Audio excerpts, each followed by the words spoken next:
কয়েকদিন আগে আমি সেন্ট মার্ট কক্সবাজার একটা সফর ছিল, ওখানে যে একদম শেষ পয়েন্ট যেটা নাফ নদীর সামনে টেকনাফ, ওই পর্যন্ত আমরা একটু ঘুরতে গিয়েছিলাম ঘোরার জন্য। ওখানে বিজিবি সদস্যদের ক্যাম্প আছে। কি যে অবর্ণনীয় কষ্ট স্বীকার করে তারা সীমান্ত পাহারা দেয়, কল্পনা করতে পারবো। এত কষ্ট, 4 থেকে 5 ঘন্টা ঘুমানোর সময় পায়, 24 ঘন্টা কি 30 ঘন্টার মধ্যে। তার মধ্যে 1 ঘন্টা সময় দেওয়া হয়, 1 ঘন্টার মধ্যে তার খাওয়া, গোসল, তার যে ইস্তেঞ্জা, তার বাসায় কথাবার্তা বলে 1 ঘন্টা। ওই যেখানে দাঁড়িয়ে আছে ওইখানেই দিন হচ্ছে রাত হচ্ছে। তো খুব ভালোবাসে তারা আমাকে, আলহামদুলিল্লাহ। আমাকে বলছে যে আপনার লেকচার শুনি, মাশাআল্লাহ। তো আমাদের কষ্টের কথাগুলো একটু বললেন মানুষকে। তো বললাম যে আপনাদের কষ্টের কথা মানুষকে বললে মানুষ বুঝবে না। কখন বুঝবে? যখন তাদেরকে ওই জায়গায় দাঁড় করে দেওয়া। যারা উপরে আছে ওদেরকে একবার করে ডিউটি দেওয়াবেন, তাহলে বুঝবে যে কষ্ট কাকে বলে। বুঝতে পারেন না? সেনাবাহিনীর সদস্যদের যে কষ্ট, এগুলো আপনারা বুঝবেন না।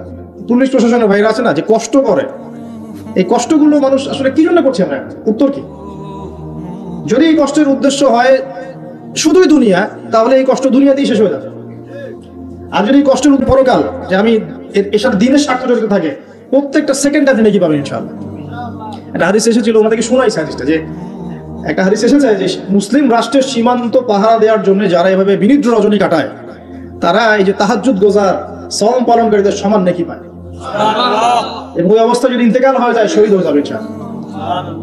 তো দেখেন ভাই, এই যে পরিপূর্ণ জীবন ব্যবস্থার কথা বলছি, প্রবাসীদের কথা থেকে এখানে আসছিলাম, যে তাদের যে কষ্ট, আমরা দোয়া করি যে আল্লাহ পাক তাদের জন্য কষ্টগুলো লাঘব করে দেন এবং তাদের পরিবারগুলোকে আল্লাহ পাক যেন ইসলামিক পরিবার রূপে কবুল করেন।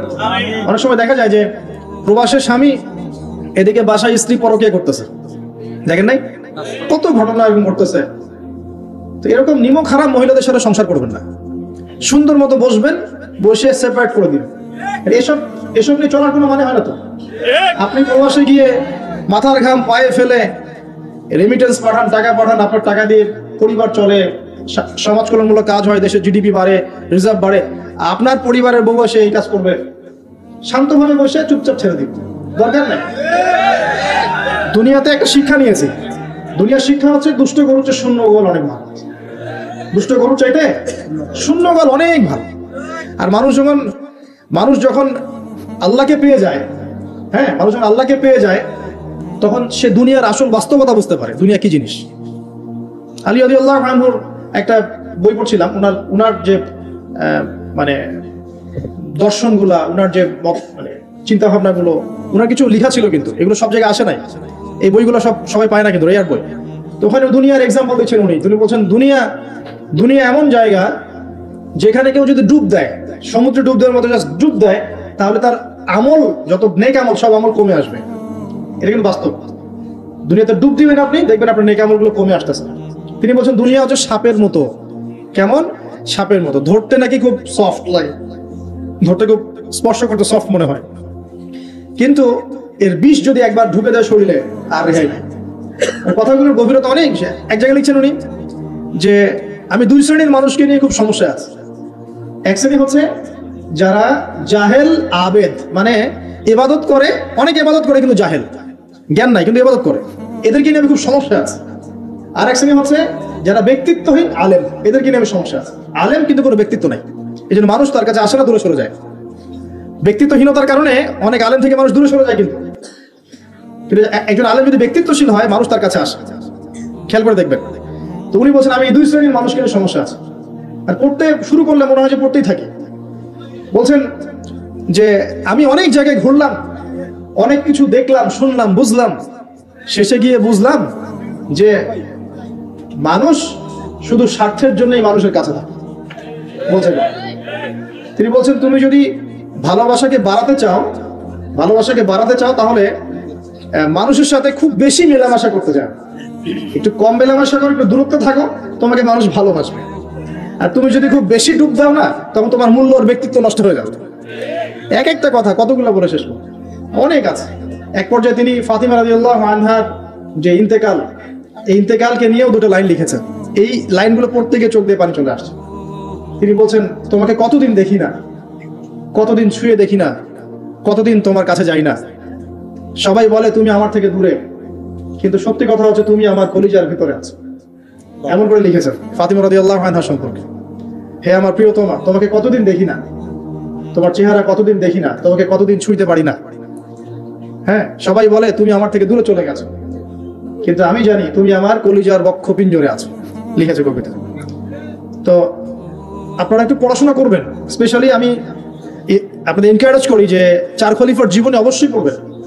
চার খলিফার জীবনী পড়বেন, সাহাবীদের জীবনী পড়বেন, তারা কিভাবে দিন শিখেছেন, বুঝেছেন, পালন করেছেন, প্রচার করেছেন, দিনের জন্য কত ত্যাগ স্বীকার করেছেন, এগুলো পড়বেন।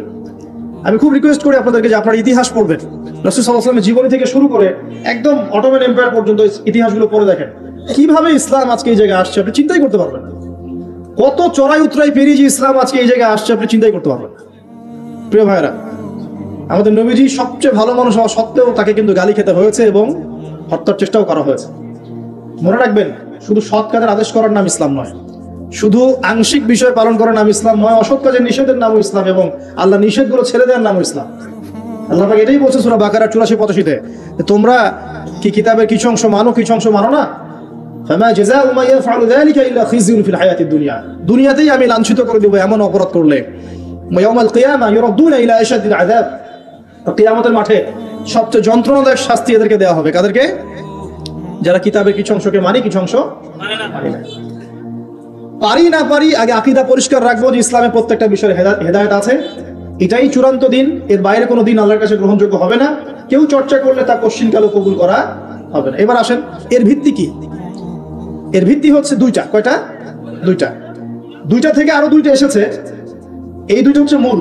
নবী সাল্লাল্লাহু আলাইহি ওয়াসাল্লাম বলছেন তারাকতু ফিকুম আমরাইন, আমি তোমাদের মাঝে রেখে গেলাম মাত্র দুটো বস্তু। কয়টা বস্তু? দুটো বস্তু। লান তাদিল্লু মা তামাসসাকতুম বিহিমা, তোমরা কোশ্চিনকালেও পথভ্রষ্ট হবে না যতদিন পর্যন্ত এই দুটাকে আঁকড়ে ধরে থাকবে। কোন দুটা? এক নাম্বার আল কিতাব আল্লাহ, আল্লাহর কিতাব। দুই নাম্বার ওয়া সুন্নাতে নবীহি, তার নবীর সুন্নাত। তো কোরআন এবং সুন্নাত মিলেই কোরআন এবং হাদিস নয় কি? আচ্ছা, এখন আমাদের সামনে নবীজি নাই, আমাদের সামনে সাহাবায়ে কেরাম নেই, আমাদের সামনে তাবে তাবেঈন, চার ইমাম কেউই নাই, ওলামায়ে কেরাম আছেন, আর আমাদের সামনে আছে কোরআন এবং হাদিসের কিতাবগুলো। এই তো ইসলাম আমরা দেখছি, তাই না? এর বাইরে তো আমরা দেখতে পাচ্ছি না। সাহাবীরা না হয় সরাসরি নবীকে দেখে দিন পালন করেছে, তাই না? তারপরের জেনারেশন সাহাবীদেরকে দেখে করেছে, তারপরের জেনারেশন তাবেঈদের দেখে করেছে। আমরা তো কাউকেই দেখতে পাচ্ছি না। আমরা দেখছি কোরআন এবং হাদিসের কিছু কিতাব এবং ওলামায়ে কেরাম সামনে আছে। এই তো, এই দুইটা হচ্ছে ভিত্তি। এখন এখান থেকে আরো দুটো এসেছে, একটা হচ্ছে ইজমা, একটা হচ্ছে কিয়াস। এই দুটো ইসলামের। অনেকে বলে ইজমা কিয়াস ইসলামে নাই, কোরআন সুন্নাহ এই দুটাই। ইজমা এবং কিয়াস গুরুত্বপূর্ণ, কারণ ইজমা, সাহাবীদের ইজমা, এটা একটা খুব গুরুত্বপূর্ণ জিনিস, এবং কিয়াস ছাড়া আপনি অনেক মাসআলা বের করতে পারবেন না। ইয়াবার শব্দ কোরআনে আছে না নাই? ইয়াবা নাম শুনেছেন? শুনেন নাই? না শুনলেই ভালো। তো এই শব্দটা কি কোরআনে আছে নাকি? নাই। কোরআনে মাদকের কথা আছে। কিসের কথা? মাদক। এখন কিয়াস দরকার নাই। এই যে একটা মাসআলা, একটা মূলনীতিকে কেন্দ্র করে আরেকটা মাসআলাকে বের করা, ইস্তেহাদ করার যে মূলনীতিগুলো, এগুলো কিয়াস থেকে আসে। এটা কিয়াস। এটা ছাড়া আপনি অনেক মাসআলাই বের করতে পারবেন না সমসাময়িক। তো অবশ্যই কোরআন, সুন্নাহ, ইজমা, কিয়াস চারটাই লাগবে। এখন কথা হচ্ছে, এগুলো তো আর আমরা সরাসরি পালন করতে পারবো না। পারবো? বুঝাচ্ছি, একটু বোঝেন। মনে করেন সামনের দিনগুলোতে দেখবেন বিচ কয়েন আসবে। কি কয়েন? হয়তো অলরেডি অনেক কান্ট্রিতে চলেও আসছে। এখানে কতদিন এটা লঞ্চ হবে আল্লাহ ভালো জানেন, কিন্তু বিটকয়েন মার্কেটে আসছে। এটাকে ক্রিপ্টোকারেন্সি বলে। কি বলে? পেপার মানি নিয়ে যে কথাগুলো বলেছিলাম, কিছু তো ফলেছে নাকি ভাই? কিছু তো ফলেছে।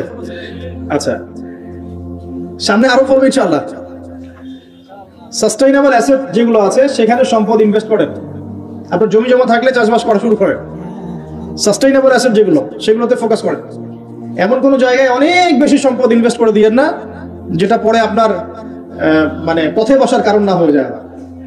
তো ক্রিপ্টোকারেন্সি মনে করেন চলে আসছে, এখন আপনি বোঝেন না ক্রিপ্টোকারেন্সি কি জিনিস, এটা হালাল না হারাম, এটা জায়েজ না জায়েজ, এগুলো মাসালা কি সবাই জানে? জানে কি?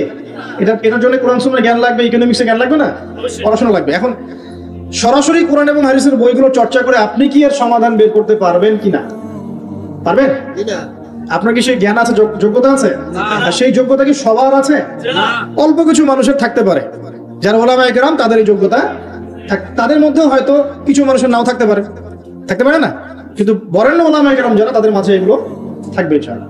এখন আপনি কি করবেন? কোরআন সুন্নাহকে পালন করার স্বার্থে ওলামায়ে কেরামের দ্বারস্থ হবেন। এবং তাদের কাছে মাসলা মাসাইলগুলো জেনে নেবেন, তাহলে আপনি একা একা চর্চা করে বিভ্রান্ত হওয়ার সুযোগ থাকবে এই বিষয়টা খেয়াল রাখবেন। এখন নতুন কিছু ফিতনা আসছে যে কিছু মানুষ, সবাই না, অল্প কিছু মানুষ কোরআন সুন্নাহ নিজে নিজে পড়াশোনা করেই সব কিছু সমাধান বের করতে চাচ্ছে। এটা ঠিক না। সবকিছুর সমাধান বের করতে হলে মুস্তাহিদ হতে হবে, আর সবাই মুস্তাহিদ হতে পারবে না। সবাই কি আবু হানিফা রাহিমাহুল্লাহ হতে পারবে নাকি? সবাই কি ইমাম শাফি হবে নাকি? সবাই কি আহমদ বিন হাম্বল হতে পারবে? সবাই কি ইমাম মালিক হতে পারবে? পারবে না। অতএব জ্ঞান চর্চার স্বার্থে, দিন পালনের স্বার্থেই ওলামায়ে কেরামের দ্বারস্থ হতে হবে, হকপন্থী ওলামায়ে কেরাম। এমন ওলামায়ে কেরামের কাছে আবার যায় না যার সকালে চা খাওয়ার সময় একটা ফতোয়া থাকে, বিকেলবেলা একটা মাইর খায়, রাত্রে ফতোয়া আবার উঠে যায়, এই জায়গায় আবার তাহলে সমস্যা। ঠিক আছে? তো আল্লাহ পাক আমাদের বরেণ্য ওলামায়ে কেরামদেরকে হেফাজত করুন, দোয়া করি, এবং তাদের নেক হায়াতে বরকত দান করুন, এবং তাদের মাধ্যমে দিনের আরো বড় বড় খেদমত আঞ্জাম দেওয়ার তৌফিক আল্লাহ পাক দান করুন। এবং যুব সমাজকে রিকোয়েস্ট করবো, আপনারা ডিটাচড হয়ে থাকবেন, ওলামায়ে কেরাম থেকে ডিটাচড হয়ে আপনারা দিন পালন করতে যাবেন না, তাদের সাথে সম্পর্ক রেখেই দিন পালন করবেন ইনশাআল্লাহ তাআলা। আল্লাহ সহজ করুক। এখন এই ভিত্তি পেয়ে গেলাম, এবার শেষ করার আগে আমি মূলনীতিগুলো বলে শেষ করছি। এই মূলনীতি কি ইসলামের? শোনেন, এই জায়গাটা ভালো করে শোনেন। নবী সাল্লাল্লাহু আলাইহি ওয়াসাল্লাম বসে আছেন মসজিদে, একজন ব্যক্তি আসলেন, ব্যক্তির গায়ে ধবধবে সাদা জামা, চুলগুলো কুচকুচে কালো, এবং তাকে মদিনার কেউ চিনে না। লা ইউরা আলাইহি আসারুস সাফর, তার গায়ে সফরের কোনো চিহ্ন দেখা যাচ্ছে না। তিনি আসলেন, এসে নবী সাল্লাল্লাহু আলাইহি ওয়াসাল্লামের হাঁটুর সাথে হাঁটু লাগিয়ে দিয়ে বসে পড়লেন। বসে নবীজিকে 4টা প্রশ্ন করলেন। কয়টা প্রশ্ন? 4টা। তার মধ্যে প্রথমটা হচ্ছে আখবিরনি আনিল ইসলাম, হে মুহাম্মদ সাল্লাল্লাহু আলাইহি ওয়াসাল্লাম, আমাকে ইসলাম সম্পর্কে বলো, যে ইসলাম কি, ইসলাম কি জিনিস, ইসলামের ব্যাখ্যা কি, সংজ্ঞা কি? নবীজি বলছেন সাল্লাল্লাহু আলাইহি ওয়াসাল্লাম, আর ইসলাম হচ্ছে আনতাশহাদু আল্লা ইলাহা ইল্লাল্লাহ, তুমি সাক্ষ্য দিবে যে আল্লাহ ছাড়া কোনো ইলাহ নাই, ওয়া আন্না মুহাম্মাদান আবদুহু ওয়া রাসূলুহু, এবং মুহাম্মদ সাল্লাল্লাহু আলাইহি ওয়াসাল্লাম আল্লাহর বান্দা এবং রাসূল। এটা এক নাম্বার ইসলামের ভিত্তি। এটা নাম্বার 1 হলো কালিমা। কালিমার মধ্যে 2টা অংশ। কয়টা অংশ? একটা হচ্ছে লা ইলাহা ইল্লাল্লাহ, মানে আল্লাহ পাকের তাওহীদ ছাড়া অন্য কোনো কিছু চলবে না। 2 নাম্বার হচ্ছে মুহাম্মদুর রাসূলুল্লাহ, মানে নবীর সুন্নাত ছাড়া অন্য কোনো সুন্নাত চলবে না। সিম্পল। লা ইলাহা ইল্লাল্লাহ মানে আল্লাহ ছাড়া কিছুই নাই, মানে আল্লাহ ছাড়া কোনো রিজিক দাতা নাই, কোনো পালন কর্তা নাই, কোনো সন্তান দাতা নাই, কোনো জীবন দাতা নাই, কোনো মৃত্যু দাতা নাই, কোনো বিধান দাতা নাই, আল্লাহ ছাড়া কিছুই নাই। মানে আল্লাহ পাকেই সব, আল্লাহ থেকে সব হয়। নাকি অন্য কোন ইলাহ আছে? না। আস্তাগফিরুল্লাহ, অন্য কোন ইলাহ আছে? না, নাই। এটা হচ্ছে শিরক মুক্ত তাওহীদের স্টেটমেন্ট। লা ইলাহা ইল্লাল্লাহ মানে শিরক মুক্ত তাওহীদ। শুধু এটা মুখের জিকির না, পালন করে দেখাতে হবে। যদি ইবাদত বন্দেগীতে আপনি আল্লাহর দাসত্ব করেন, সেজদা দেন, আল্লাহকে সেজদা দেন, ইবাদতে লা ইলাহা ইল্লাল্লাহ ঠিক আছে, অর্থনীতিতে গিয়ে আপনি সুদ খাচ্ছেন, আল্লাহর বিধান মানছেন না, ওখানে লা ইলাহা ইল্লাল্লাহ ঠিক নাই। বুঝতে পারছি না? জীবনের সব ক্ষেত্রেই লা ইলাহা ইল্লাল্লাহ আনতে হবে, তারপরে তো হবে লা ইলাহা ইল্লাল্লাহর কায়েম। তাহলে তো হইল না কিছু। 2 নাম্বার মুহাম্মদ রাসূলুল্লাহ মানে আপনি অন্যের মন গড়া কোনো আদর্শ, দর্শন, সুন্নাত ফলো করতে পারবেন না। আপনাকে মুহাম্মদ সাল্লাল্লাহু আলাইহি ওয়াসাল্লামকেই রোল মডেল মানতে হবে। এর নাম মুহাম্মদ রাসূলুল্লাহ। যদি কেউ মুহাম্মদ রাসূলুল্লাহ বলে অন্য কাউকে তার আদর্শ মেনে চলে, তাহলে মুহাম্মদ রাসূলুল্লাহ কেটে গেছে। এখানেও একই কথা, নামাজে দাঁড়িয়েছেন রাসূলের মতো নামাজ পড়ছেন মাশাআল্লাহ, রোজা করছেন রাসূলের মতো, হজ উমরা সব রাসূলের তরিকায় হচ্ছে, তাসবিহ তাহলিল সব রাসূলের তরিকা হচ্ছে, অর্থনীতিতে গিয়ে রাসূলের তরিকা চলে না, তাহলে এখানে আর মুহাম্মদ রাসূলুল্লাহ থাকলো না। আমি মনে হয় বুঝাতে পারছি না। মানে জীবনের সব ক্ষেত্রেই লা ইলাহা ইল্লাল্লাহ মুহাম্মদুর রাসূলুল্লাহ থাকতে হবে, শুধু একটা অংশ নয়। এটা 1 নাম্বার। 2 ওয়ান তুকিমাস সালাহ, এবং যখন তুমি সালাত কায়েম করবে, ইসলামের 2 নম্বর পিলার কি? সালাত কায়েম করা। সালাতের বিষয়ে জাস্ট 2টা হাদিস বলে দিই আমি, তাহলে আপনার যথেষ্ট হবে ইনশাআল্লাহ। একটা হাদিসে নবীজি বলেন, মান তারাকা সালাতান মুতাআম্মিদান ফাকাদ কাফার, কেউ যদি ইচ্ছাকৃতভাবে নামাজকে ছেড়ে দেয়, সে ব্যক্তি কিন্তু কুফরি করলো। কি করলো? কুফরি করলো। তা আমরা যারা নামাজ পড়ছি না, আমরা কিন্তু কুফরির মধ্যে আছি। মুয়াজ বিন জাবাল রাদিয়াল্লাহু আনহু নবীজি বলেন, মান তারাকা সালাতান মুতাআম্মিদান ফাকাদ বারিআত মিন জিম্মাতিল্লাহ, কেউ যদি নামাজ ছেড়ে দেয়, ফরজ নামাজ তার উপর ছেড়ে দেয়, ত্যাগ করে, সে ব্যক্তি আল্লাহর জিম্মাদারি থেকে মুক্ত হয়ে গেল। আল্লাহর জিম্মাদারি নাই তার উপরে, আল্লাহ পাকের কোনো রেসপন্সিবিলিটি নাই তার উপরে, আল্লাহ ছেড়ে দিয়েছেন তাকে, যাও। একটা হাদিস আছে, বাইনা রাজুলি ওয়া বাইনা শিরকি ওয়াল কুফরি তারকুস সালাহ, একজন আল্লাহর বান্দা আর একজন কাফের মুশরিকের মাঝে পার্থক্যই নামাজ। নামাজ নাই, ইসলাম নাই। শুধু আইওয়াশ শোডাউন দিয়ে কিচ্ছু হবে না ভাই, 5 ওয়াক্ত নামাজ আগে ঠিকঠাক মতো পড়তে হবে। পড়তে হবে না ভাই? আমাদের যুব সমাজ এখন রাত 3:30টায় খেলা দেখতে ওঠে, তাহাজ্জুদে ওঠার সুযোগ হচ্ছে না, ফুরসত হচ্ছে না। 3:30 4টা হলেও উঠতে হবে, অ্যালার্ম দিয়ে রাখবে, আর্জেন্টিনার খেলা আছে, কিন্তু আরেক ঘন্টা পরে ফজরের নামাজ, ওই খেলা দেখি ঘুম, ফজরের নামাজ। এই যে ঢাকায় দেখলেন না, ছবি দেখলে মনে হয় একটা তিল পরিমাণ জায়গা নেই মানুষের দাঁড়ানো, পর্দার সামনে একটা তিল পরিমাণ জায়গা নেই মানুষের দাঁড়ানো। হই হুল্লা করতেছে, নাচছে গাচ্ছে, স্মোক করতেছে, ড্রিঙ্কস করতেছে, মিডিয়া এগুলোকে প্রমোটও করতেছে। মিডিয়া প্রমোট করতেছে মানে কি, মিডিয়া দেখাচ্ছে মানে বিশ্ব কত ভালো আছে এখন, কত সুখ আমাদের, হ্যাঁ আমাদের সুখী সুখ, খালি সুখে সমৃদ্ধ জীবন যাপন করতেছে, খেলা দেখতে নাচতেছে নাকি। অথচ দেখেন ইকোনমিক সেকশনের কি অবস্থা, দেখেন দেখেন কি অবস্থা দেশ। এই যে আমাদের সমাজের, যুব সমাজের নৈতিকতার অবস্থাগুলো দেখেন, ধর্ষণের হার দেখেন, জেনার হার দেখেন, মাদকাসক্ত মানুষদের হার দেখেন, কত হারে মানুষ মাদক খাচ্ছে, পরকীয়ার হার দেখেন, ব্লু ফিল্মসের হার দেখেন। ওদের ভাবখানে এমন যে খুব সুখ আমার জীবনে, খেলো আর খেলো। খেলার দলিল তো কোরআনে আছে তো, হ্যাঁ আল্লাহ পাক বলছেন এই দুনিয়ার জীবনটা হচ্ছে খেলতামাশার দোকান, খেলার দলিল তো কোরআনে তো আছে। ওমা হাদিহিল হায়াতুদ দুনিয়া ইল্লা মাতাউল গুরুর, এরকম একটা আয়াত আছে সূরা হাদীদের মধ্যে। আল্লাহ পাক আছে, আল্লাহ পাক বলেছেন যে ইলামু, তোমরা জেনে রাখো, আন্নামাল হায়াতুদ দুনিয়া লাইবু ওয়া লাহু, তোমরা জেনে রাখো যে এই দুনিয়ার, পুরো দুনিয়ার জীবনটাই খেলা, খেলতামাশা। ওয়া লাহু, ঠাট্টা হাসি ঠাট্টা, মানে এটা কি বলা বাংলা দিয়ে, ভ্রম, ভ্রম, মায়া মোহ ভ্রম। তোমরা জেনে রাখো দুনিয়ার জীবনটা খেলা, খেলতামাশা, ভ্রম, মিছে মায়া। ইলামু আন্নামাল হায়াতুদ দুনিয়া লাইবু ওয়া লাহু ওয়া জিনাতু ওয়া তাফাখুরুম বাইনাকুম ওয়া তাকাসুর, এবং দুনিয়ার জীবন হচ্ছে একে অপরের সাথে প্রাচুর্যের প্রতিযোগিতা। এইগুলা আল্লাহ পাক বলছেন। তো খেলার দলিল তো কোরআনেও পাওয়া যাচ্ছে না? দুনিয়ার জীবনটাকে আল্লাহ বলছেন ওয়া মা হাদিহিল হায়াতুদ দুনিয়া ইল্লা মাতাউল গুরুর, পুরো দুনিয়ার জীবনটাই হচ্ছে মাতাউল গুরুর, প্রতারণা, ধোঁকা, মরিচিকা ছাড়া কিছুই না। আর প্রমোট করা হয় যে বিউটি কন্টেস্ট হচ্ছে, মনে হচ্ছে কত সুখ আমাদের, হ্যাঁ মেয়েরা একদম অর্ধনগ্ন নগ্ন হয়ে ফ্যাশন শো করছে, প্রমোট করছে, দেখো এগুলো সবাই কি সুন্দর জিনিস, কত সুখ, কত সুখে আছি আমরা। খেলতেছে মানুষ, দেখো ব্রাজিল আর্জেন্টিনা খেলা হচ্ছে, কত সাপোর্টার, কত সুখ, কত মজা, কত লাজ্জাত দুনিয়াতে। হ্যাঁ মানে কি প্রমোট করতেছে দেখেন। মানে রিয়েলিটি, একটা কথা বলেছি অনেক লেকচারে যে এই ফিতনাময় যুগ, দাজ্জালের যে যুগটা হবে না, ওই যুগে বাস্তবতা আর ভিজুয়াল ওয়ার্ল্ড হবে আকাশ পাতাল পার্থক্য। মানে যা আপনি দেখবেন সেটা সত্য না, ভিতরের বিষয়টা সত্য, যেটা আপনি দেখতে পাচ্ছেন না। যা আপনি দেখবেন সেটা সত্য না, যা সত্য তা আপনি দেখতে পাচ্ছেন না। এটা হবে দাজ্জালের যুগ। কেমন? খিদিরের মতো। নৌকা ফুটা করলেন কেন? সন্তান হত্যা করলেন কেন? বাচ্চা হত্যা করলেন কেন? আর এই যে দেয়াল নির্মাণ করলেন কেন? তিনটা ক্ষেত্রে মুসা আলাইহিস সালাম ভেটো দিচ্ছেন, খিদির আলাইহিস সালাম বলছেন যে এর পিছনে কারণ আছে। কারণ আছে না? দাজ্জালের যুগটা এমন হবে, বাহ্যিক ভাবে যেটা দেখছেন চোখ দিয়ে এটা সত্য নয়, ভিতরে যেটা আছে ওটা সত্য। ভিতরটা সবাই দেখতে পারবে না, দেখতে হলে খিদির হতে হবে। ভিতরটা হচ্ছে যে সমাজ তো ডিস্ট্রয়েড, ম্যাসাকার হয়ে গেছে, সমাজের কাঠামোই ভেঙে গেছে আমাদের। এখন নারী পুরুষের যে ফাংশন চেঞ্জ হয়ে গেছে, ধর্ষণের হার দিন দিন বেড়ে গেছে, ইফটিজিং বেড়েছে, বেপরদামি বেড়েছে, নগ্নতা বেড়েছে, মাদক বেড়েছে, পরকীয়া বেড়েছে, কচি কচি বাচ্চা কাচ্চা মেয়েগুলোকে ধরে ধরে ধর্ষণ করা হচ্ছে।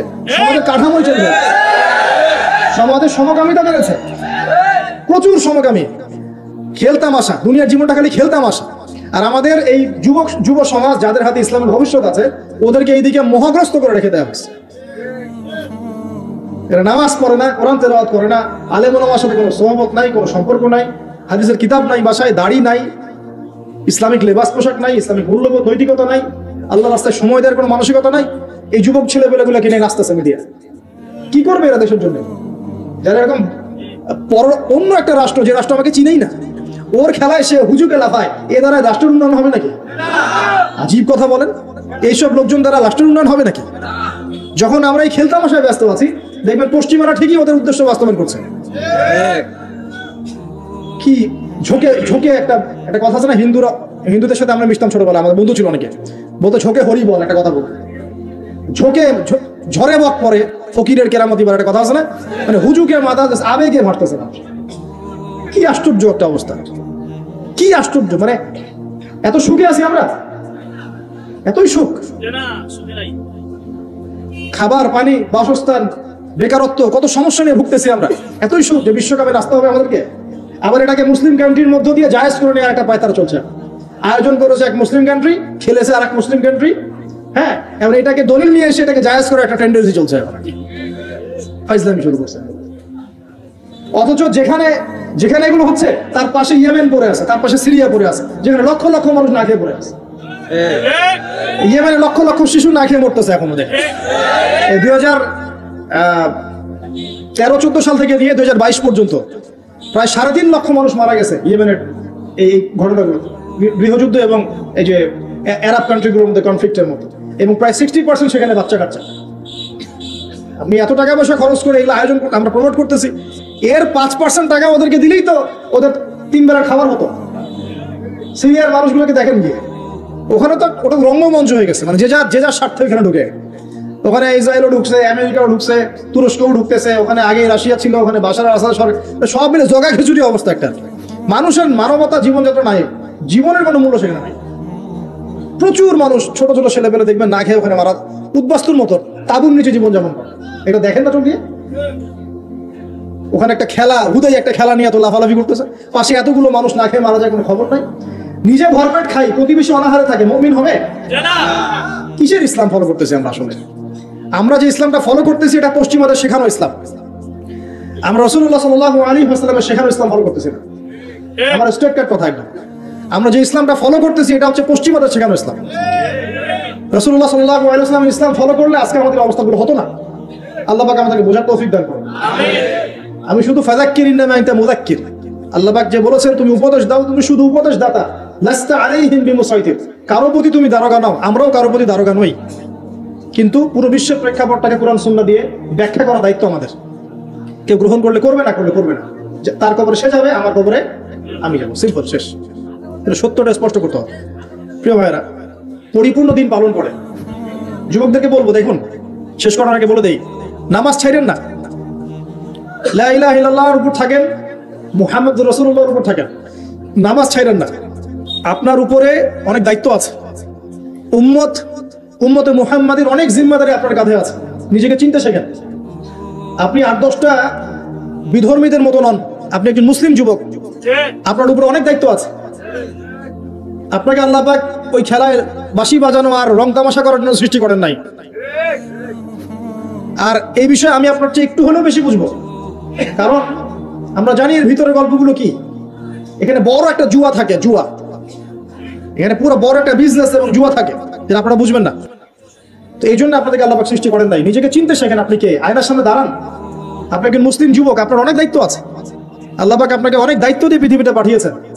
জ্ঞান অর্জন করেন, আলেম ওলামার কাছে সোহবতে থাকেন, কানেকশনে থাকেন, বইপত্র পড়াশোনা করেন, আমল বাড়িয়ে দেন, হালাল রিজিক খান, পরিবারের আদর্শ ঠিক করার চেষ্টা করেন, সমাজের কল্যাণে কিছু করার চেষ্টা করেন, সমাজ কল্যাণমূলক কিছু কাজ করার চেষ্টা করেন। আল্লাহ পাক তৌফিক দান করুন। আমিন। উম্মতের জন্য কিছু করেন। উম্মতের জন্য করার মানুষ এখন খুব বেশি নাই, কিন্তু এখন সেই যুগ না যে যুগে ওমর রাদিয়াল্লাহু আনহু যুগ চলছে এবং সারা বিশ্বের মুসলিমরা একদম দাপটের সাথে জীবনযাপন করছে। এখন সেই যুগ না থাকে, সবার দায়িত্ব আছে। নিজেকে চিনতে শেখেন প্রিয় ভাই। আল্লাহ পাক তৌফিক দান করুন। এরপরে যাকাতের কথা আছে। যাকাত ইসলামিক অর্থনীতির ভিত্তি। যাকাত যখন ফরজ হয়ে যাবে অবশ্যই আমরা দেওয়ার চেষ্টা করবো ইনশাআল্লাহ তাআলা। রমজান মাসে সাওমের কথা আছে। রমজান মাস সামনে আসছে, মার্চ মাসে ইনশাআল্লাহ। রমজান আসার আগেই কোরআন পুরো একদম তেলাওয়াত করা শিখে নেবেন। পুরো রমজানে কোরআন তেলাওয়াত চলবে ইনশাআল্লাহ। আল্লাহ তৌফিক দান করুন। আমিন। এবং শেষে আছে হজ। যদি আপনি সামর্থ্যবান হন তখন হজ করবেন। আর হজের মূল চেতনাই হচ্ছে কিন্তু ইব্রাহিমী চেতনা। এই যে আপনি কাবা ঘর দেখছেন, সাই করছেন, হ্যাঁ, আরাফার মাঠ, এই জামজাম কূপ, এই যে মাকাম ইব্রাহিম, সবগুলো কোন পরিবারের সাথে সম্পৃক্ত? ইব্রাহিম আলাইহিস সালামের সাথে। এই যে তাওহীদপন্থী মানুষ, যিনি ছিলেন মুসলিম, যাকে আল্লাহ পাক বলছেন ইয ক্বালা লাহু রাব্বুহু আসলিম, যখনই আল্লাহ পাক বলছেন আত্মসমর্পণ করো, ক্বালা আসলামতু লিরাব্বিল আলামিন, তিনি বলেছেন আমি জগৎ সমূহের প্রতিপালকের কাছে আত্মসমর্পণ করলাম। ইব্রাহিম আলাইহিস সালামের একটা স্টেটমেন্ট দিয়ে আমরা আজকে লেকচার শেষ করি। আমরা এই পৃথিবীতে থাকবো অল্প কয়েকদিন, আমাদের এখানে উদ্দেশ্য আছে থাকার, আমাদের উপর দায়িত্ব আছে, আমাদের হাতে কোরআন সুন্নাহ আছে, ওলামায়ে কেরাম আছেন। ইসলাম পালন করব, বুঝবো, ছড়াবো, প্রচার করব এবং প্রতিষ্ঠার চেষ্টা করব। এবং প্রত্যেকটা কাজের মূল পিছনের গল্পটা থাকবে এই আয়াতটা। সবসময় মাথা রাখবেন, ইন্না সলাতি ওয়া নুসুকি ওয়া মাহইয়ায়া ওয়া মামাতি লিল্লাহি রাব্বিল আলামিন। নিশ্চয়ই আমার সালাত, আমার স্যাক্রিফাইস, আমার যত কুরবানি, আমার জীবন, আমার মরণ সবকিছু কার জন্য?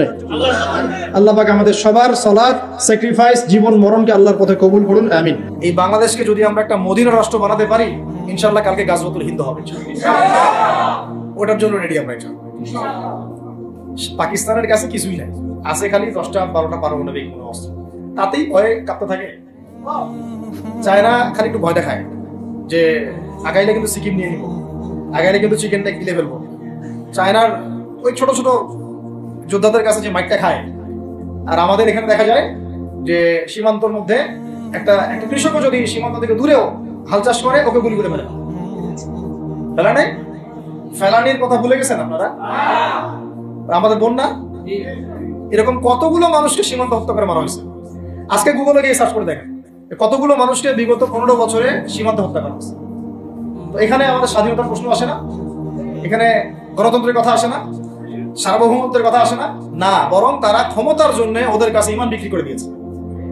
ক্ষমতার জন্য এই উগ্রদের কাছে, উগ্র হিন্দুত্ববাদীদের কাছে ওরা তাদের ইমান, ওদের আমল, ওদের তাকওয়া, ওদের দিন সব বিক্রি করে দিচ্ছে। আজকে ইয়াং ভাইদেরকে আমি খালি কয়েকটা নসিহত করতে চাই। আপনাদের জন্য আসা আলোচনা অনেক শুনছেন জীবনে, নামাজ, রোজা, হজ, যাকাতের আলোচনা বহুত শুনছেন আলহামদুলিল্লাহ। এখনো যদি আপনারা নামাজ, রোজা, হজ, যাকাত, তাসবিহ, তাহলিল, জিকির, আজগার, কোরআন তেলাওয়াত, আখলাক ঠিক করা, মুরব্বিদের পরামর্শ নিয়ে চলা, উলামা কেরামের সাথে থাকা, এইগুলো যদি এখনো ঠিক না হয়ে থাকে, তাহলে ভাই আপনাদেরকে আমি একদিন সময় দিচ্ছি ঠিক করে। কয়দিন সময় দিলাম? একদিন সময় দিচ্ছি, আপনি ঠিক করে নেন সব।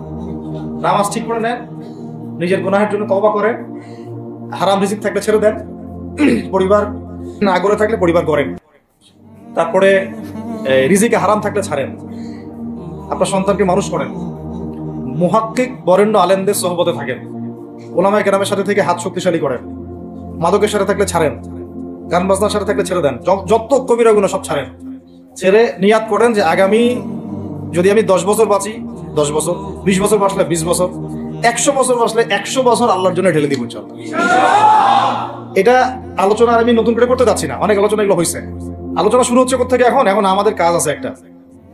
তো আমাদের কাজ, 1 নম্বর কাজ হচ্ছে এখন পরিবর্তিত বাংলাদেশে কোনো ভারতীয় দালালকে আর জায়গা না দেওয়া। একদম সাফ কথা। বরং প্রত্যেকটা ডিপার্টমেন্টে যেখানেই তারা লুকিয়ে আছে ঘাপটি মেরে, এই প্রত্যেকটা ভারতীয় দালালকে এখান থেকে বের করতে হবে। আমি একা বললে আমি পারবো না, আপনি একা বললে আপনি পারবেন না। প্রত্যেকটা এই বয়ানের জায়গা, মিম্বর, খুতবা, ওয়াজ মাহফিলের প্যান্ডেল, আমাদের রাজনৈতিক দলগুলো, আমাদের ইসলামপন্থী দলগুলো যেগুলো আছে, সবার ইমারত থেকে আওয়াজটা আসতে হবে। কারণ এরা যদি আর একটা বার সুযোগ করতে পারে, না থাকবে আপনার দেহ, আর না থাকবে আপনার মাথা। এখনই তো আপনাকে হুমকি দিচ্ছে, যে কোনো সময় একটা করে গুপ্ত হত্যা করবে এরা। তো এই জিনিসগুলো কিন্তু বিচ্ছিন্ন ঘটনা না। তার আগে চট্টগ্রামে সাইফুল ইসলাম এক ভাইকে কুপায় মারা হয়েছে, এটার বিচার এখন হয় নাই। যারা মারছে ওদের পক্ষ নিয়ে আমরা আবার সংখ্যালঘুর স্লোগান তুললাম। এই কেমন সংখ্যালঘু যে আমার ভাইকে জবাই করে হত্যা করে? হ্যাঁ, সংখ্যালঘু নির্যাতন তো হচ্ছে ভারতের একটা মসজিদ তারা ভাঙতেছে। এটা একটা লক্ষণ। আস্তে আস্তে ওর মানচিত্র মসজিদের মতোই ভেঙে খান হয়ে যাবে ইনশাআল্লাহ। এরা যেমন অখণ্ড ভারত চায়, আমরাও অখণ্ড ভারতই চাই। আমরা চাই অখণ্ড ভারত হবে কালিমা লা ইলাহা ইল্লাল্লাহ মুহাম্মাদুর রাসূলুল্লাহ। আপনারা তো মনে করেন যে ভারত আমাদেরকে ঘিরে রাখছে, তাই না? আসলে ভারতকে আমরা ঘিরে রাখছি। এই দিক থেকে আমরা, এই দিক থেকে চায়না, এখান থেকে নেপাল, এখান থেকে ভুটান, এখান থেকে মায়ানমার, এখান থেকে পাকিস্তান, আর তার চেয়ে বাপ আছে আফগানিস্তান। আছেন আফগানিস্তান? ওদের সাথে কেউ পারছে এই পর্যন্ত? আফগানের ভাইরা নিজেদেরকে গড়ে নিচ্ছে, বোঝাচ্ছে।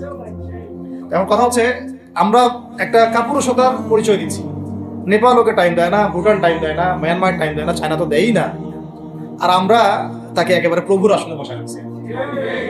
আমরা কি দিছি? আমরা ইলিশ দেই, আমরা ট্রানজিট দেই, আমরা রেল দেই, আমরা বন্দর দেই, আমরা আর কি দেই? গ্যাস তো দেই মাশাআল্লাহ। তারপরে পণ্যগুলো তো দিচ্ছি, গার্মেন্টস দিয়ে দিচ্ছি, আমাদের প্রশাসনের মধ্যে লোকজন দিয়ে দিচ্ছি, কর্মী শ্রমিক দিয়ে দিচ্ছি। এই জন্যই তো বলি, কেন সে স্ট্যাটাস দেয় যে এই স্বাধীনতা তার স্বাধীনতা। এটাই তাহলে কারণ। তার মানে তারা আমাদের সার্বভৌমত্বটাকে স্বীকার করে না, তাই না? তারা যদি আমাদের স্বাধীনতা, সার্বভৌমত্বকে স্বীকার করতোই, তাহলে তো এরকম স্ট্যাটাস দিত না। তো এখন কথা হচ্ছে, আমরা মাথা নত করার জাতি না। আমাদের নবী মুহাম্মদ সাল্লাল্লাহু আলাইহি ওয়াসাল্লাম মাথা উঁচু করে দাওয়াতি কাজ করছেন। মার খেলেও কখনো তিনি মাথা নিচু করেন নাই। সাহাবায়ে কেরাম রাদিয়াল্লাহু আনহুম আজমাইন মাথা উঁচু করে দাওয়াতের কাজ করছেন, কারো সামনে মাথা নত করেন নাই ইল্লাল্লাহ, আল্লাহ ছাড়া। মার খেয়েছেন, হিজরত করতে হলে হিজরত করেছেন, কখনো মানুষ গালি দিয়েছে, গালি সহ্য করেছেন, কখনো মদিনা চলে যেতে হয়েছে, দেশ ছাড়তে হয়েছে, দেশ ছাড়ছেন, আবার কখনো ইসলামী রাষ্ট্র কায়েম করতে হয়েছে, রাষ্ট্র কায়েম করছে, জিহাদ করার দরকার জিহাদও করছে, কেতালের দরকার কেতালও করছে, আস্তে আস্তে মক্কা বিজয় করছে, করেন নাই? সিরাত পড়তে হবে, সিরাতের ধারাগুলো আমাদেরকে বুঝতে হবে। এখন আমরা তো তার উত্তরসূরি, আমরা তাদের উত্তরসূরি। প্রথম কথা হচ্ছে আমরা আমাদের নতজানু মনোভাবটাকে আগে ত্যাগ করতে হবে, এক নম্বর। আর অতীতের জীবনের যে ভুল ত্রুটিগুলো দ্রুত সংশোধন করতে হবে। এখন আর আমাদের হাতে অনেক লম্বা সময় আছে এমন না বিষয়, কত কি যে দ্রুত হয়ে যাবে আপনি হয়তো ভাবতে পারেন। বিশ্বটা খুব দ্রুত চেঞ্জ হচ্ছে। এই অল্প সময়ের মধ্যে আফগানের ভাইরা দাঁড়ায় গেছে, অল্প সময়ের মধ্যে সিরিয়া দেখলেন যে পরিবর্তন হয়ে যাচ্ছে।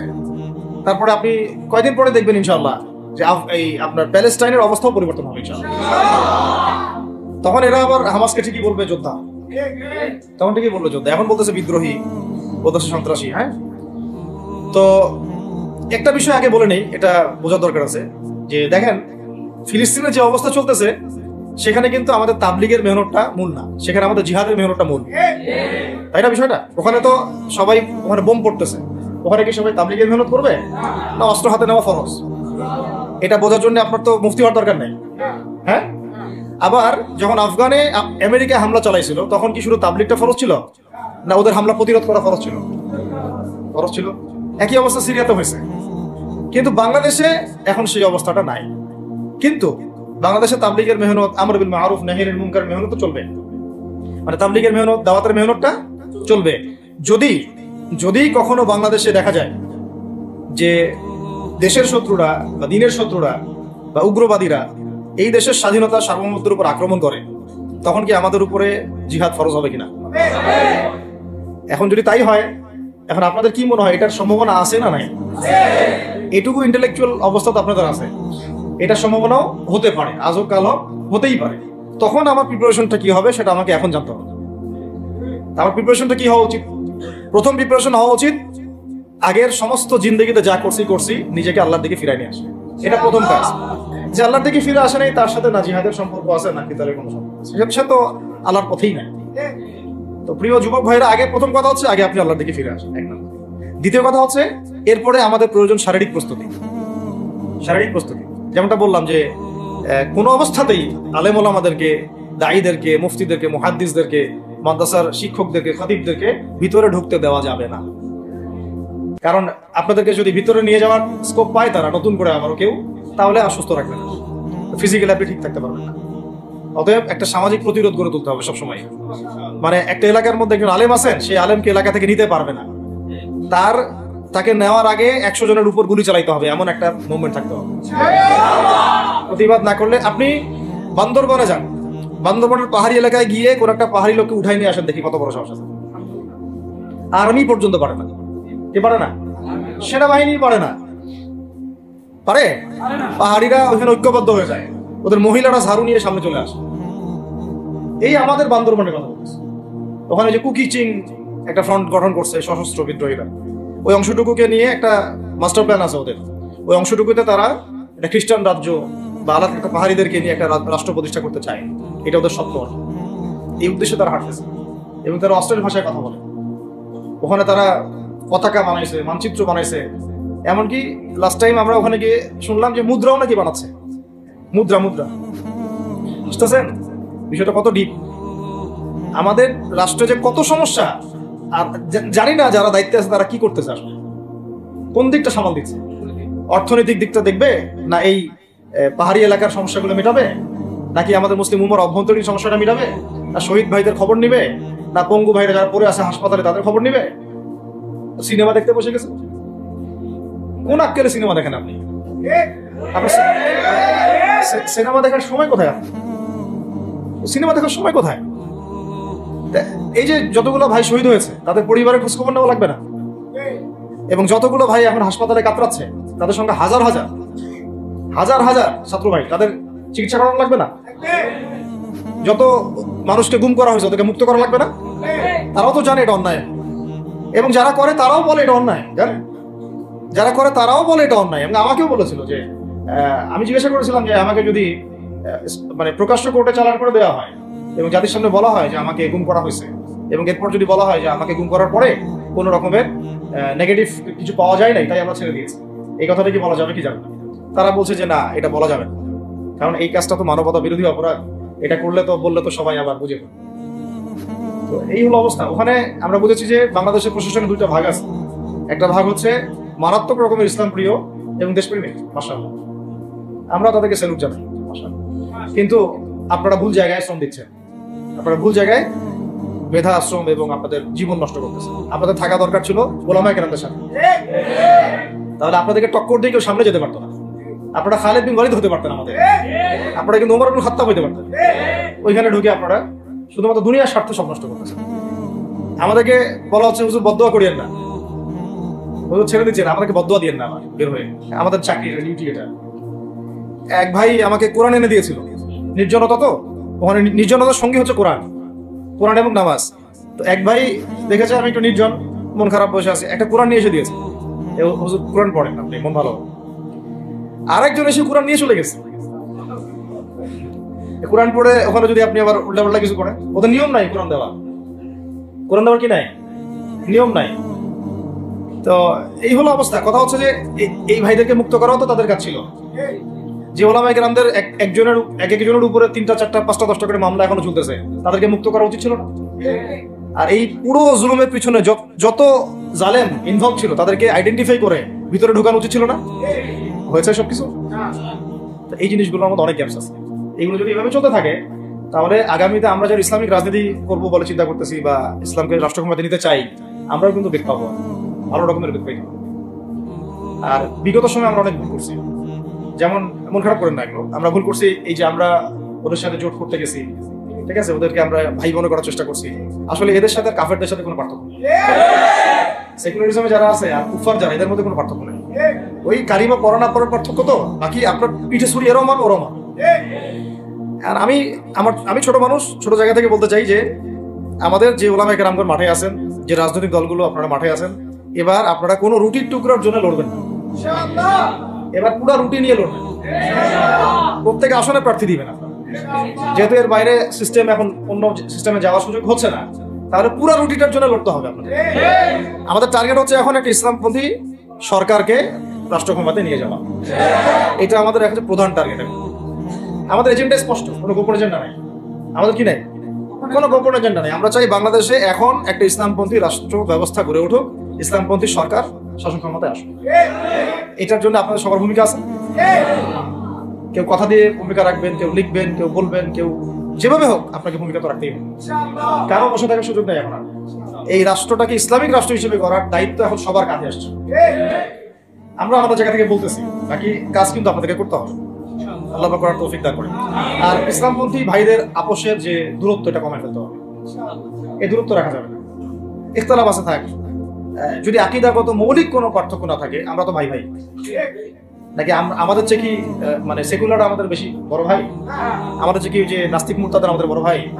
কমিউনিজমে যারা আছে ওরা আমাদের বড় ভাই? না এই গণতন্ত্রপন্থী যারা একবারে কট্টর, ওরা আমাদের দিনী ভাই নাকি? আমাদের তো ভাই, সোজা কথা হচ্ছে ইন্নামাল মুমিনুনা ইখওয়া, ইন্নামাল মুমিনুনা, মুমিন যারা মুমিন ভাই, মুমিনে কি ভাই, খালাস। আল মুসলিম আখুল মুসলিম, মুসলিমের ভাই কি মুসলিম, খালাস, এইটুক। মুসলিম আমার ভাই, মুসলিম আমার ভাই। এখন যারা এদেশের রাষ্ট্র ক্ষমতা ইসলামকে চায় না, তারা আমাদের ভাই না। সে যে কোনো নামে আসুক, এক্স ওয়াই জেড, দেখার দরকার নেই। এক্স নামে আসুক, ওয়াই নামে আসুক, জেড নামে আসুক, যারা রাষ্ট্র ব্যবস্থা ইসলামকে চায় না, তারা আমার ভাই। সোজা কথা। এবং রাষ্ট্র ব্যবস্থা ইসলাম চায় যে ভাইরা আমাদের, ওই ভাইদেরকে একসাথে থাকতে হবে। আল্লাহর কসম করে বলতেছি, ইনশাআল্লাহ যদি এই ভাইরা আমরা একসাথে থাকতে পারি, এর সাথে আমরা দায়ীরা, তালেবে ইলমরা এবং আপনারা তো যুব সমাজ আছেন, আমাদেরকে টক্কর দিয়ে বাংলাদেশের রাষ্ট্র ক্ষমতায় কেউ যাইতে পারবে না ইনশাআল্লাহ। সবাইকে ভূমিকা রাখতে হবে। এখন অন্যান্য আলোচনা আছে, এই আলোচনাটাই বেশি দরকার। অন্য আলোচনা অনেক শুনছেন, এখন বাংলাদেশের দরকার একটা ইসলামপন্থী রাষ্ট্র ব্যবস্থা। এর বাইরে কোনো আলাপ নাই। এটা প্রতিষ্ঠা করার জন্য কি করতে হবে সেটা ফিকির করা। তো কি করতে হবে বলেন? প্রথম কথা হচ্ছে আমাদেরকে আগে বৈশ্বিক জালেমদেরকে চিহ্নিত করতে হবে। পুরো বিশ্বে কারা জালেম, এটা কি চিন্তা করা বাকি আছে? পুরো বিশ্বের সবচেয়ে বড় জালেম যে পশ্চিমারা, সবচেয়ে বড় জালেম ইসরায়েল, সবচেয়ে বড় জালেম আমেরিকা, এটা চিন্তা কি আপনার বাকি আছে? এই কথা বলতে যে ভয় পায়, তার তো নবীর ওয়ারিস হওয়া দাবি করা উচিত না? এটা খোলামেলা, এটা সবাই জানে। সারা বিশ্বের জুলুমের কারখানা হচ্ছে ইসরায়েল। মানুষ ত্রাণ নিতে গেলে পর্যন্ত সেখানেও বোম্বের মানুষ করতে পারছে। আমরা এটা দেখার মতো আর সাহসী নাই। অনলাইনে এগুলো আমার দেখতে গেলে যে বাচ্চাদের অবস্থাগুলো আমরা চোখের সামনে আসে, আমি স্কিপ করে চলে যাই। হয়তো কতটুকু দোয়া করতে পারি আল্লাহ। দোয়া করে কি করবো? আমার দোয়ার তো তার দরকার নেই। আমার দোয়ার তার কি দরকার আছে? আমাদের মতো পাপী মানুষের দোয়া দিয়ে তার কি হবে? এখানে তো স্পষ্ট যে পুরো বিশ্বের জুলুম জালেমের শক্তির কেন্দ্রস্থল কোনটা, সেখান থেকে সব মাস্টার প্ল্যান হচ্ছে। আর যদি ওই ইসরায়েল, ওই আমেরিকার কোন সেবা দাসকে আমরা ক্ষমতায় নিয়ে আসি, আমাদের ভুল হবে না? ছাত্র ভাইরা ভুলটা করছে, ছাত্র ভাইরা ভুলটা করছে, কারণ আপনাদের দিনের জ্ঞানের বুঝের কারণে করছে, বুঝের অভাবের কারণে করছে। ঠিক আছে, ঠিক আছে, এখন যে মানে সম্ভাবনা শেষ হয়ে গেছে এমন না। এখন সবাই প্রতিবাদের ভাষায় কথা বলতে পারে। একটা রেভলিউশন ঘটানোর মতো সিচুয়েশন বাংলাদেশে আছে। অন্তত পক্ষে আমাদের ভাইদের মধ্যে আমরা দেখেছি, ছাত্র ভাইদের মধ্যে সাহস তো মাশাআল্লাহ অবশ্যই আছে, ডেডিকেশন আছে, জীবন দেওয়ার মানসিকতা আছে। তাদেরকে খালি নার্সিং করতে হবে, জীবনটা যেন ভুল পথে না যায়। এখন আবু সাঈদের রক্তের উপর দাঁড়ায় যদি কোনো সেকুলার ক্ষমতায় আসে, তাহলে আবু সাঈদের রক্তের সাথে গাদ্দারি হচ্ছে।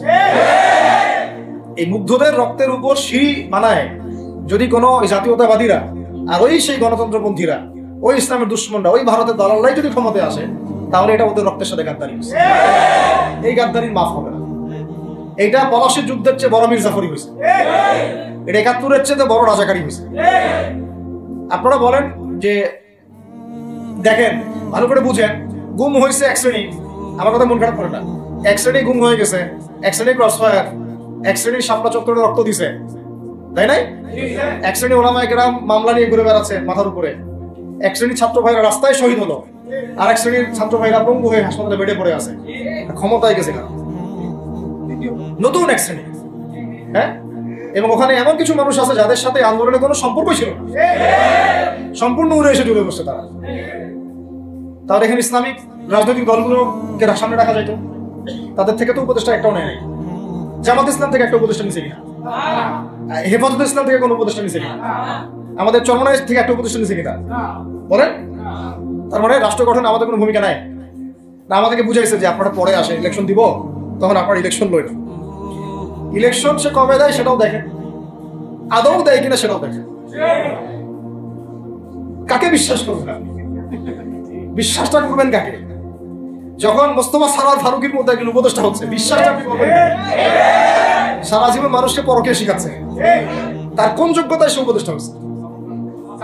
আচ্ছা, এটা কাজ করেন, এটা উপদেষ্টা করার জন্য একটা পরীক্ষা নেন না, দেখি বিসিএস এর মতো, দেখেন না এটা পাস করে কিনা। অথবা আপনি এটা কাজ করেন, ইসলামিক সেন্সে পরীক্ষা নেন, দেখেন কোরআন তেলাওয়াত করতে পারে কিনা। কিসের ভিত্তিতে হলো? এই যে এই সমস্যাগুলো থেকে গেছে। তারপরেও যা হয়ে গেছে হয়ে গেছে। এখন আমাদের যেটা কথা সেটা হচ্ছে, আমরা তো আর কোনো বিদ্রোহে যেতে চাই না, আমরা যে শান্তিপূর্ণভাবে ইসলাম প্রতিষ্ঠা করতে, কিন্তু প্রয়োজনে যদি তারা মানে আমাদের উপর জুলুমের ভাষা বেছে নেয়, তাহলে আমরা অবশ্যই এবার প্রতিবাদের ভাষা বেছে নিতে চাই।